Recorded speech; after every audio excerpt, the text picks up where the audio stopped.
Halo Sobat Baku Hantam yang hari-harinya makan pop mie, indomie, sari mie sedap. Yo Solom.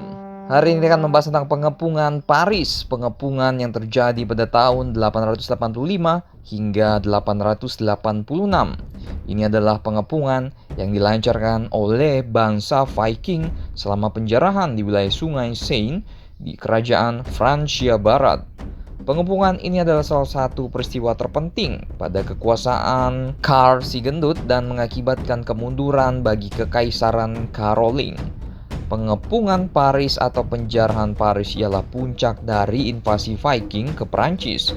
Pasukan Viking saat itu dipimpin oleh kepala suku Nordik bernama Reginherus atau Ragnar, yang secara tradisional telah dikenal sebagai tokoh cerita rakyat legendaris bernama Ragnar Lothbrok. Dengan ratusan kapal dan puluhan ribu Viking, bangsa ini telah tiba di luar Paris pada akhir November 885.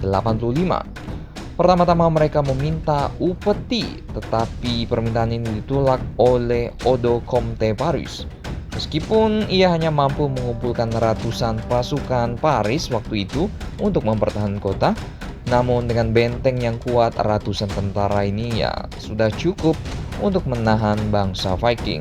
Bangsa Viking pun melancarkan serangan dengan menggunakan mesin-mesin pengepungan, tetapi tetap saja gagal menembus tembok kota meskipun sudah melancarkan serangan selama berhari-hari. Pengepungan pun terus dilakukan, tetapi tidak terjadi serangan yang berarti selama berbulan-bulan. Sementara itu, sebagian besar orang Viking meninggalkan Paris dan melanjutkan perjalanan ke hulu untuk meneruskan penjarahan karena tidak berhasil membobol kota Paris ini. Bangsa Viking pun kembali mencoba merebut kota ini pada musim panasnya, tetapi mereka mengalami kegagalan lagi-lagi dan pasukan Karl si Gendut yang tiba pada bulan Oktober. Karl si Gendut, nggak enak banget ya namanya ya bos. Ada juga versi yang mengatakan bahwa Viking ini berhasil menjarah kota dan Karl si Gendut memberikan semacam upeti. Ada juga yang bilang kalau benteng Paris ini tidak tertembus. Mana yang benar ya? Ntar kalian komen di bawah ya. Nah, Karl kemudian memerintahkan kepada pasukannya agar mereka stoplah menyerang bangsa Viking. Bahkan Karl ini mengizinkan bangsa Viking ini untuk meneruskan perjalanannya di Sungai Seine untuk menjarah dan menyerang Bourgogne yang saat itu sedang memberontak. Karl bahkan menjanjikan pembayaran sekitar 257 kg perak kepada bangsa Viking ini.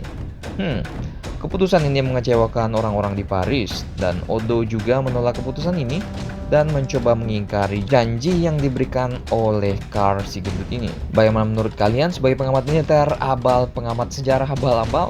Silakan baku hantam kalian di Paris Saint-Germain.